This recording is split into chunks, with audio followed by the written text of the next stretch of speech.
Let me start with the truth most people realize too late. At 25, you can sleep at 2 a.m., wake up at 6, eat junk, skip workouts, and your body still forgives you. At 35, it starts sending bills, not money bills, energy bills, focus bills, medical bills, and suddenly the success you work so hard for feels heavy because the body carrying it is tired. After 35, health is not a side project, it is the foundation of everything. Today, I want to give you 7 powerful truths that can change the next 30 years of your life. The first key point is your body stops negotiating after 35. In your 20s, your body was like a generous landlord who let you pay rent late and never complained. You skipped sleep, you ate whatever was fast and easy. You sat for hours, and still you woke up ready to chase the day. But after 35, the lease changes. The landlord does not shout, it simply posts clear notices. Your knees feel heavier when you climb stairs. Your back tightens after long drives. One bad night of sleep follows you for 3 days. It is not betrayal, it is honesty. Your body is no longer willing to make silent compromises for careless choices. It begins to ask calmly but firmly, are you going to respect me now? You might remember a time when you could finish a late dinner at 11 p.m., scroll on your phone until 1 a.m., wake up at 6, and still function. Now that same routine feels like dragging a suitcase filled with bricks. This is not weakness, this is reality adjusting. Think about a friend of mine, Daniel. At 28, he built a startup from coffee and 4 hours of sleep. At 37, he tried the same routine. Within months, he gained weight, lost focus, and felt constantly irritated. He thought he was losing his edge. He was not. His body was asking for partnership instead of pressure. When he began sleeping 7 hours, walking daily, and eating real meals instead of processed snacks, something powerful happened. His clarity returned, not because he worked more, but because he finally listened. After 35, recovery slows down. That is one of the quiet shifts nobody prepares you for. You push hard at the gym on Monday, and your body reminds you of it on Thursday. You sit too long at your desk, and your neck carries the memory. The body now keeps records. It does not forget easily. And this can scare you if you see it as decline. But what if it is guidance? What if the slower recovery is your body teaching you rhythm, work, rest, move, recover, like seasons, not chaos? When you respect rhythm, strength returns in a deeper form, not reckless strength, but steady strength. There is also something emotional that changes after 35. Stress does not just sit in your mind, it settles in your shoulders, your stomach, your chest. You notice headaches that did not exist before. You notice how arguments drain you more than they used to. This is your body refusing to separate mental pressure from physical impact. A woman I once spoke with, Maria, told me she thought she had serious health issues. Constant fatigue, chest tightness, low energy. Tests came back mostly normal. The real issue was years of silent stress, long work hours, and no emotional release. Once she started walking in the evenings, talking openly about her worries, and setting small boundaries at work, her body softened. It was not dramatic, it was gradual, but it was real. Her body had been negotiating for years. After 35, it stopped. You may feel frustrated by this shift. You may think, why is this happening now? I still feel young, and you are young, but youth is no longer automatic. It becomes intentional. At 22, your body works for you without asking questions. At 35, it asks for collaboration. It wants water instead of soda. It wants movement instead of endless sitting. It wants rest instead of constant stimulation. And when you give it these things, it rewards you in ways that feel different from your 20s. The reward is not wild energy, it is stable energy. Not sudden bursts, but long lasting focus. Not random strength, but reliable endurance. Imagine your body as a loyal business partner. For years, it signed off on every risky decision you made. Late nights, fast food, skipped workouts. Now it wants to review the contracts before approving them. If you ignore it, the partnership weakens. If you respect it, the partnership becomes powerful. There is a man in his early 40s, I know, who decided to treat his body like an investment account. Every healthy meal was a deposit. Every workout was a deposit. Every night of proper sleep was a deposit. Within a year, he did not just look better, he moved differently. He spoke with more confidence. His patience improved. The investment was paying interest in every area of his life. So when your body stops negotiating after 35, do not see it as a warning of decline. See it as an invitation to maturity. It is asking you to become wiser with yourself, to stop treating health like a background detail, to stop assuming you can fix it later. Later becomes expensive, later becomes complicated, but now is simple. Now is a glass of water instead of another sugary drink. Now is a 20-minute walk instead of another hour on the couch. Now is choosing sleep over scrolling. The negotiation phase is over. The partnership phase begins.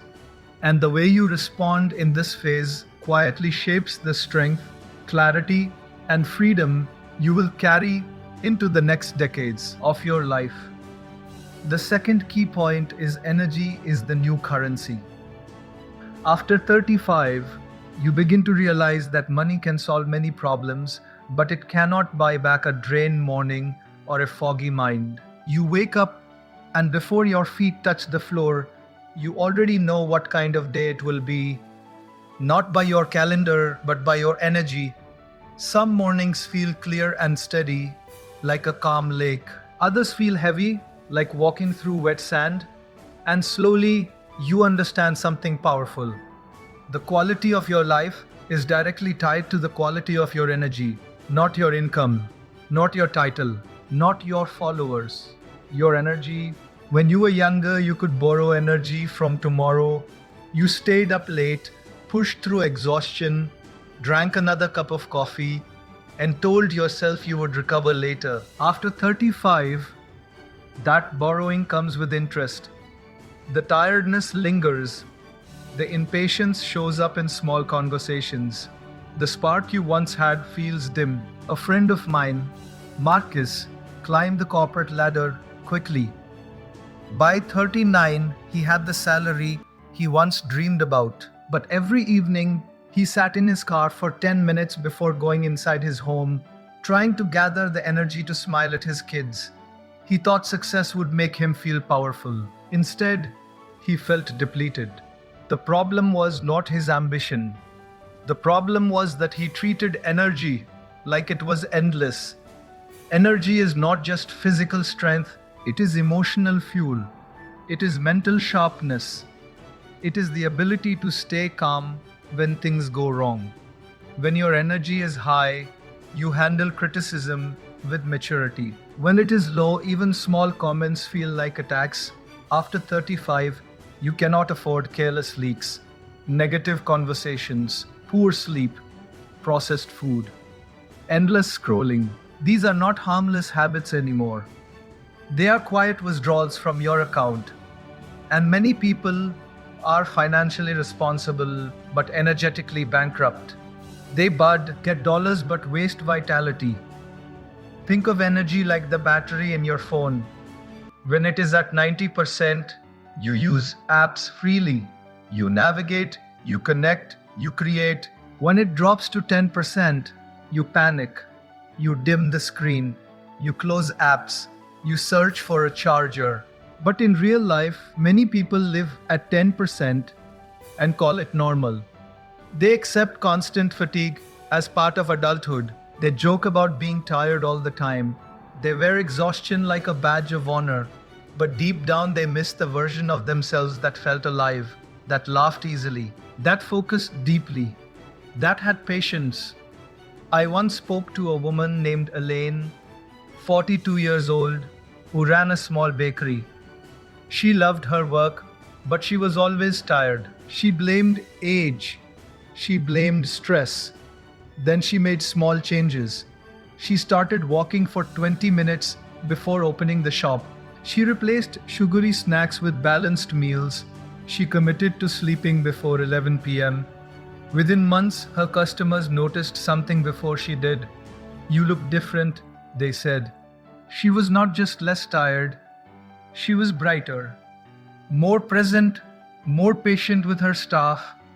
Her business did not just grow in revenue, it grew in atmosphere. Her energy became contagious. After 35, energy becomes leadership.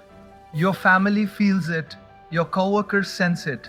If you enter a room drained, you spread that weight. If you enter steady and strong, you create stability. Children do not remember how much money you made. They remember how you showed up. Were you distracted? Were you irritable? Or were you engaged? Energy shapes memory. Energy shapes connection. And protecting it becomes an act of love, not selfishness. You must start asking different questions. Not just, how can I earn more? But what gives me energy and what steals it? Which people leave you inspired? Which habits leave you clear-headed? Which routines help you wake up without struggle? You begin tea, but here's the funny thing. Oh, see that sleep is not laziness. Movement is not optional. Real food is not a trend. These are investments, and every investment compounds. The walk you take today strengthens the conversation you have tomorrow. The meal you choose now sharpens the decision you make later. Energy is the silent engine behind every dream you still carry. You may want to start something new at 40. You may want to travel at 50. You may want to mentor others at 60. None of that happens without strength, not loud strength, sustainable strength. And that strength is built daily, quietly, through choices that seem small, but are not small at all. Because after 35, your real wealth is measured by how fully you can show up for your life each day, not by how much you have accumulated on paper. The third key point is prevention is smarter than treatment. Most people do not change when they hear advice. They change when they feel pain. And that is the quiet trap many fall into after 35. You tell yourself you will start eating better when the doctor warns you. You promise to exercise when your back gives out. You say you will manage stress when anxiety becomes unbearable. But prevention asks for action before fear appears. It asks for maturity before crisis. And that feels uncomfortable because there is no emergency pushing you, only wisdom whispering to you. Think about how we treat our cars. We change the oil before the engine fails. We refill gas before the tank runs empty. We retot tires before they burst on the highway. We understand maintenance in machines. Yet with our bodies, we gamble. We ignore small signs. Occasional headaches, slight weight gain, constant fatigue. We normalize discomfort because it is not dramatic. A man I met, Stephen, 41 years old, ignored his rising blood pressure for years. "It's just stress," he would say. "It's normal." It became serious only when he felt chest PT. But here's the funny thing. But it won't force change. But it came with fear. What could have been managed calmly became a storm. Prevention is quiet discipline. It does not get applause. Nobody claps when you choose water over soda. Nobody posts about your annual checkup. Nobody praises you for going to bed on time. Treatment, on the other hand, is dramatic. Hospital visits, medication, emergency calls. Prevention feels boring. Treatment feels urgent. But boring is powerful. Boring keeps you alive. After 35, your body rewards consistency more than intensity. Small healthy habits repeated daily build a shield around your future. There is also a deeper reason people avoid prevention. It forces you to face reality. Getting a health checkup means you might hear something you do not want to hear. Knowing your cholesterol, your blood sugar, your weight, it removes the comfort of ignorance. But ignorance does not protect you.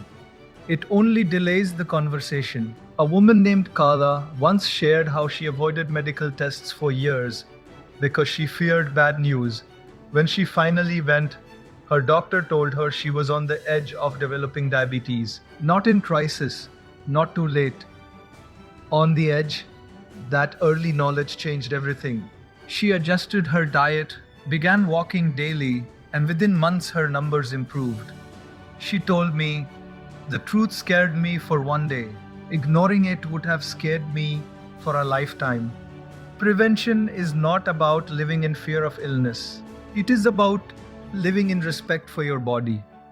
When you stretch in the morning, you are not just loosening muscles, you are honoring mobility. When you prepare balanced meals, you are not dieting, you are fueling longevity.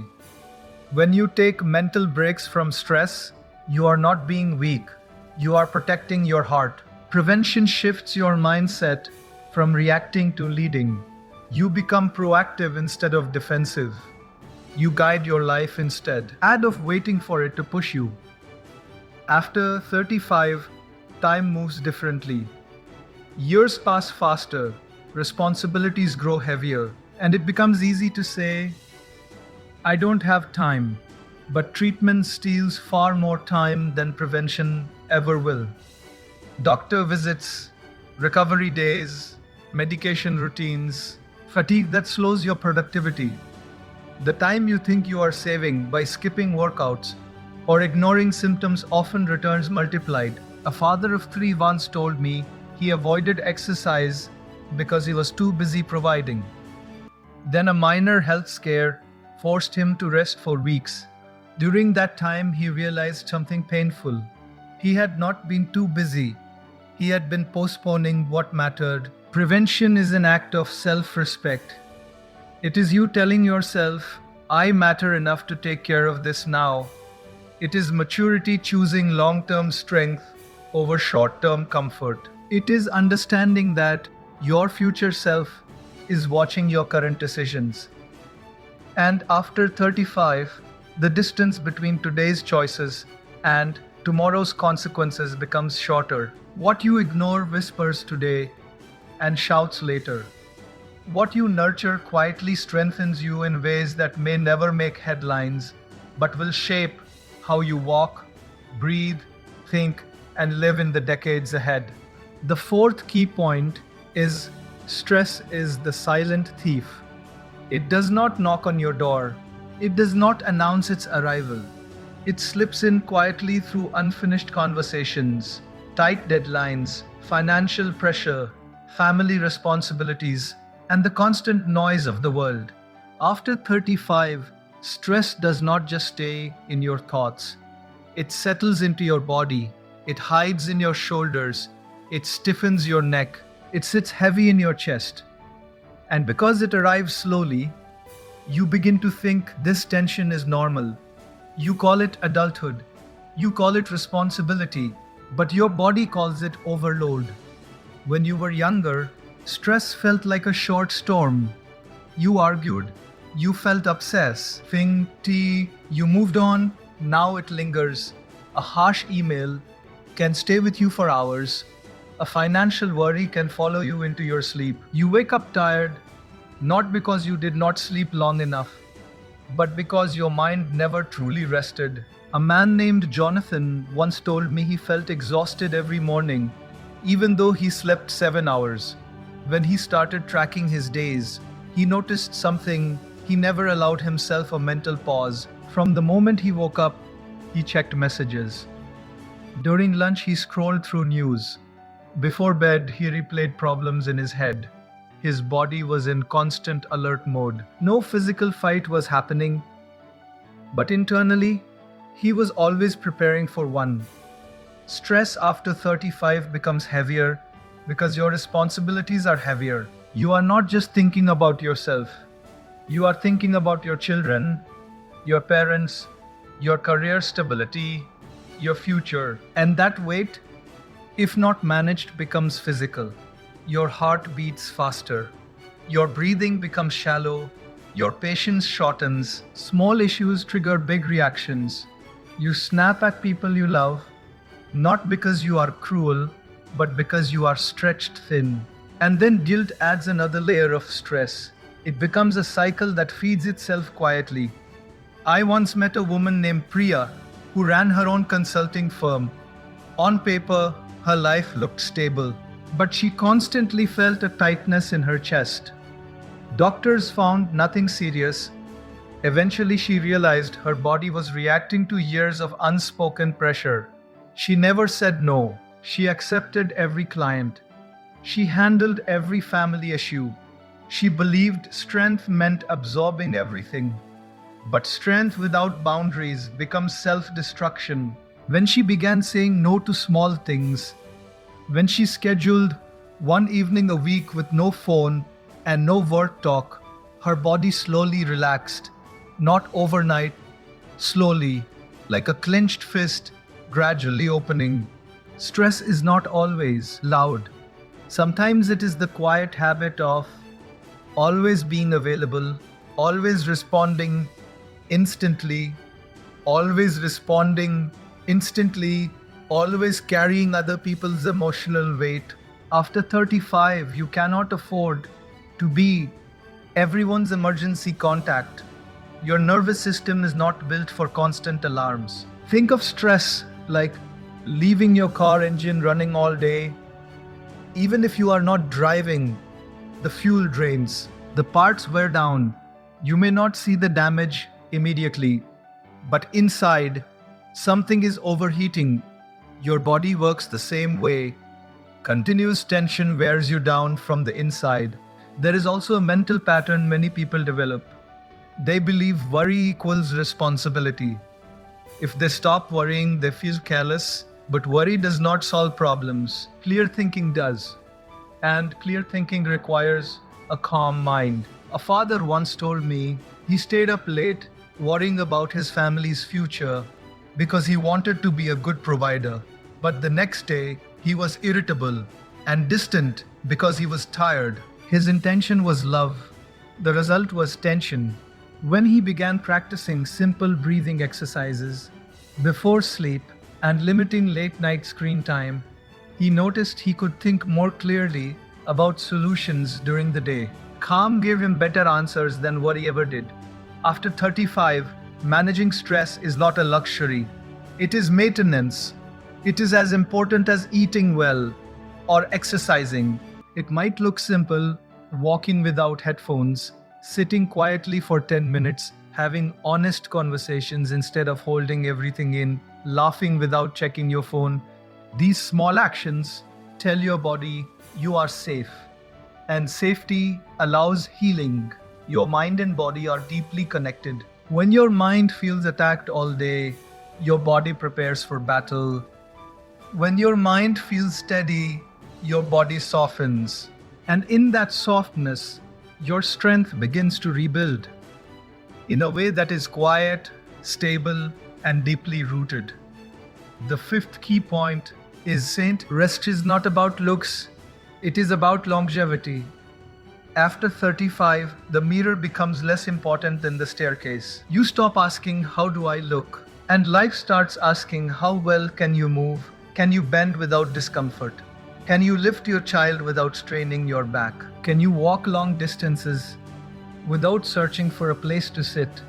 Strength shifts from being a display to being a tool. It becomes the quiet support system behind every ordinary moment that suddenly feels extraordinary when you can do it without pain.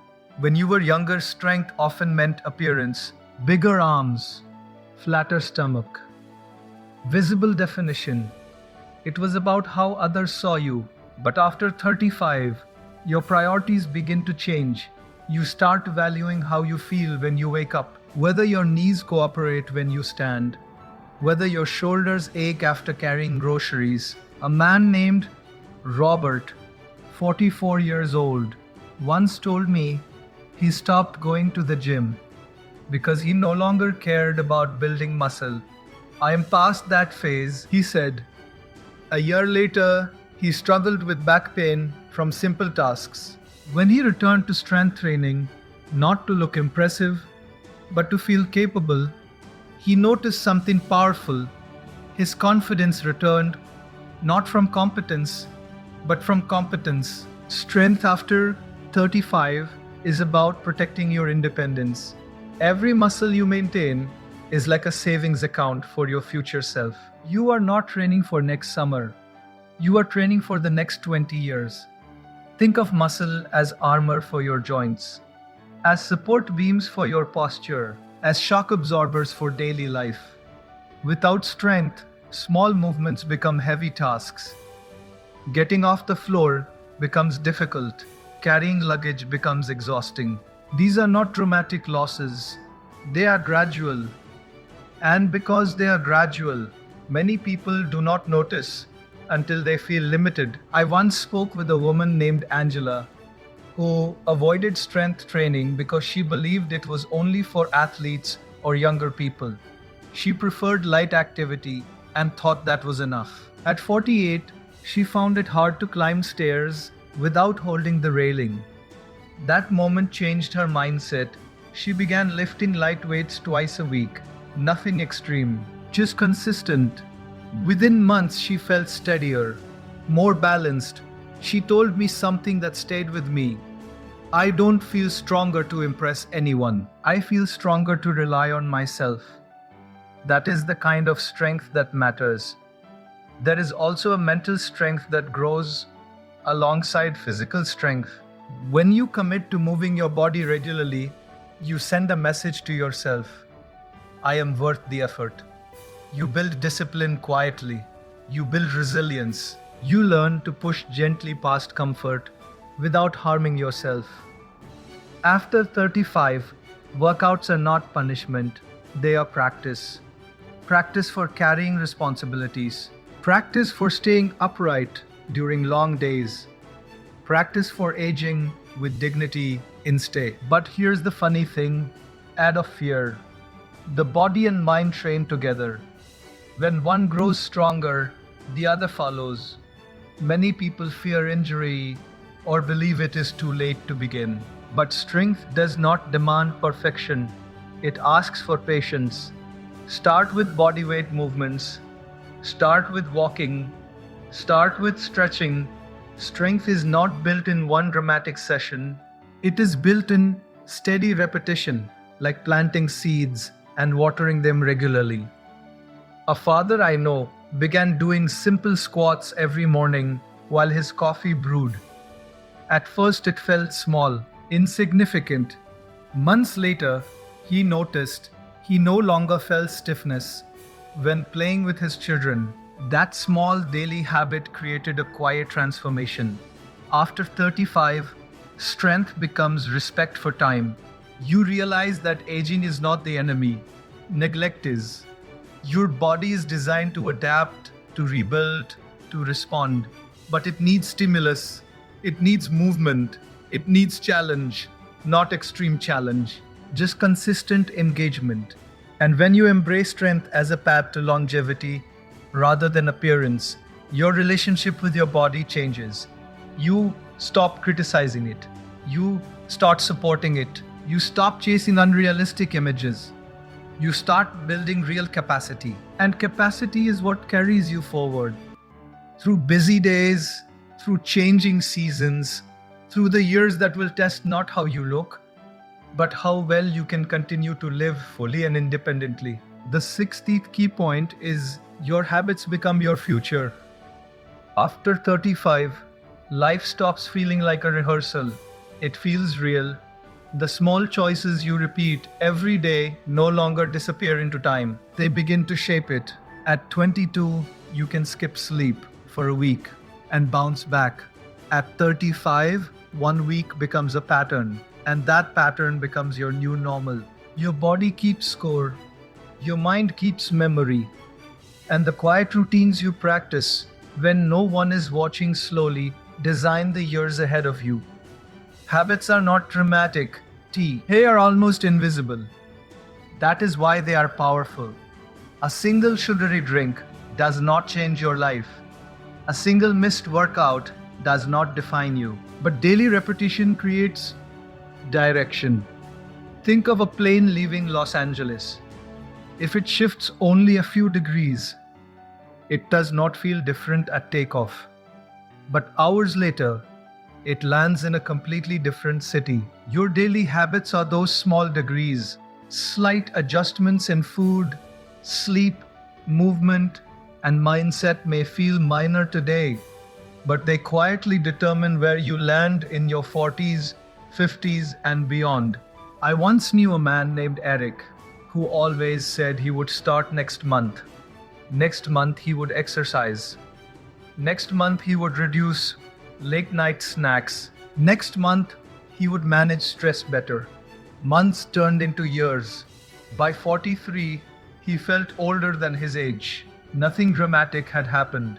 No major illness, just slow decline. When he finally decided to change, he did not overhaul his life overnight. He made one commitment: walk 25 minutes every day, no matter what. That single habit became a gateway. The walking improved his sleep. Better sleep improved his food choices.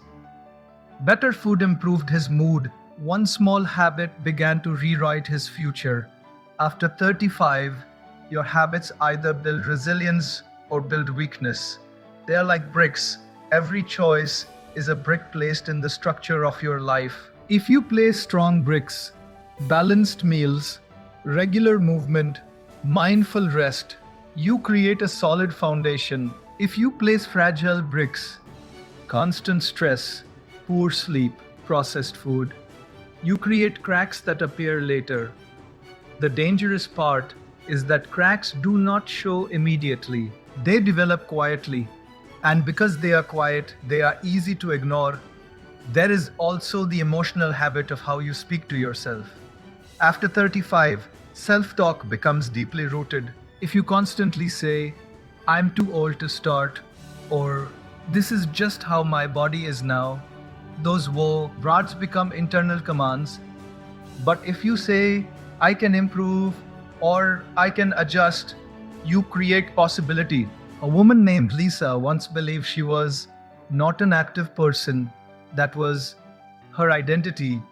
When she changed her language to "I am becoming stronger," her actions slowly followed. Identity shapes behavior.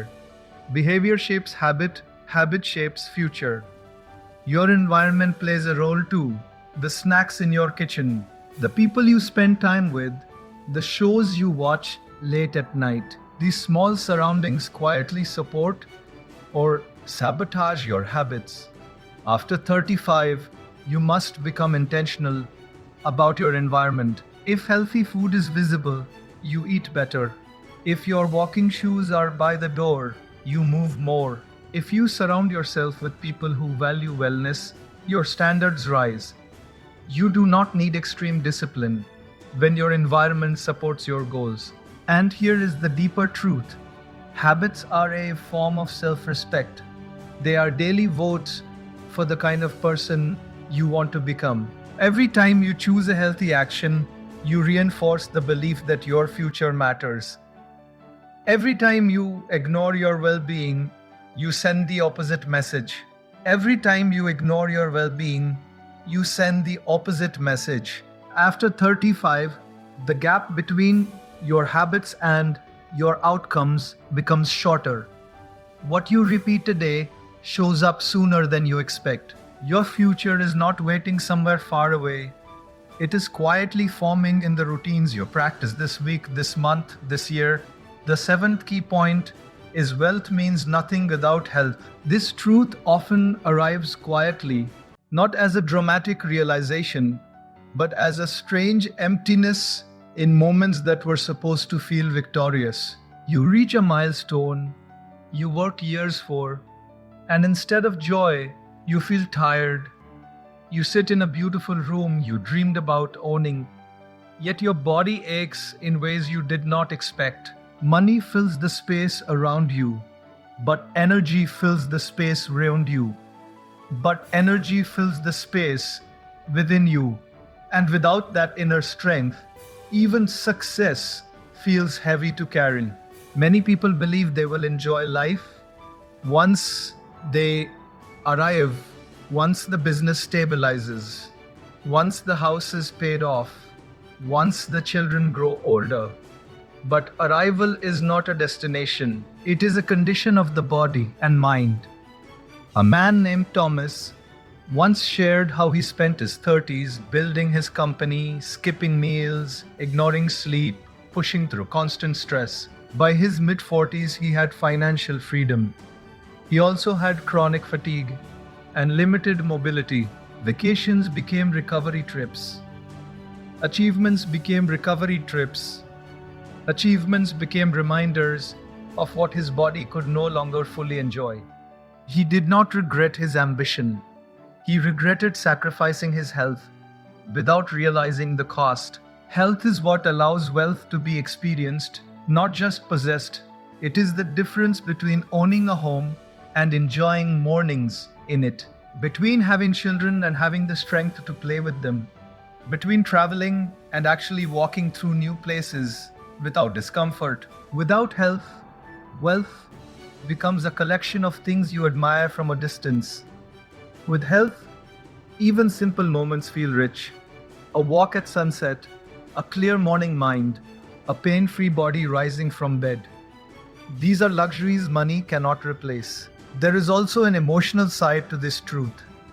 When health declines, fear enters quietly. You begin to worry about limitations. You calculate energy before making plans. You hesitate before committing to experiences, and fear slowly shrinks your world. Wealth was supposed to expand your life, not narrow it. A woman named Denise once said she felt imprisoned by her own success because her health restricted her freedom. She had the resources to go anywhere, but not the physical confidence to move easily. When she slowly rebuilt her health, she said something powerful. I didn't gain more years. I gained more life inside my years. After 35, this understanding becomes urgent. Time feels faster. The body feels more honest. You realize that health is not a reward for success. It is the requirement for enjoying it. You cannot outsource vitality. You cannot delegate energy. You must build it personally. And the earlier you understand this, the richer your life becomes in ways that do not show on a balance sheet. Health multiplies joy. It deepens presence. It sharpens appreciation. Think of wealth like a beautiful car and health like the fuel. Without fuel, the car remains parked, admired, but unused. People may praise what you own, but you sit still. Health allows movement, freedom, choice. It allows you to say yes to life without checking your body first, and that freedom is priceless. A father once told me he realized this when he struggled to climb a small hill with his child. He had everything he thought mattered, but in that moment, strength mattered more than success. Wealth often demands focus, discipline, and sacrifice. Health requires the same qualities, but health gives returns immediately. Better sleep improves decision making. Movement improves mood. Balanced eating improves patience. These returns compound quietly. Over time, they protect your investments, your relationships, and your sense of purpose. Without health, everything you build stands on unstable ground. When you understand that wealth without health is an empty victory, your priorities shift gently but firmly. You no longer see self care as indulgence, you see it as responsibility.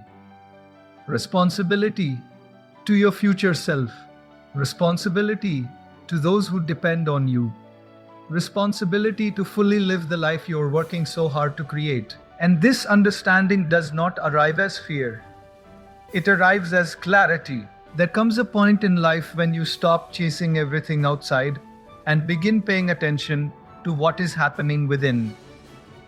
After 35, that shift becomes unavoidable. Your body speaks more clearly, your energy becomes more precious, your time feels more valuable, and slowly you begin to understand that the real foundation of your life is not what you own, but how well you are able to live inside your own skin. Health is not a separate project from success. It is the ground success stands on. It is the quiet strength behind your decisions, your patience, your creativity, your relationships. When your body feels steady, your mind thinks clearly. When your energy is balanced, your emotions are calmer. When your habits are aligned, your future feels less uncertain. You stop surviving your days and start inhabiting them. This stage of life is not about fear of aging, it is about awareness of value. You begin to value a good night's sleep more than a late night distraction. You value steady energy more than temporary excitement. You value long term strength more than short term comfort. And that shift does not make life smaller, it makes it deeper. It makes ordinary mornings feel meaningful. It makes simple walks feel grounding. It makes conversations feel present. You realize that taking care of yourself is not selfish. It is responsible, it is mature, it is wise, because the way you treat your body today quietly determines how freely you will move, think, and experience life tomorrow. Every meal, every step, every moment of rest becomes a silent investment in the years ahead, not out of anxiety, not out of pressure, but out of respect. And when you begin to see your health as your true wealth, something changes inside you. You stop negotiating with your well being. You stop postponing what you know matters. You make small, steady choices that align with the life you want to live. You move with intention. You rest without guilt. You work without destroying yourself. There is balance not because life is easy, but because you have chosen to live it wisely. As you step back into your daily routine, remember this quietly: the greatest success is being strong enough to enjoy what you build. The greatest achievement is having the clarity to protect what sustains you. And the greatest form of wealth is waking up each day with a body and mind capable of carrying your dreams forward, not rushed, not reckless, but steady, aware, and fully alive.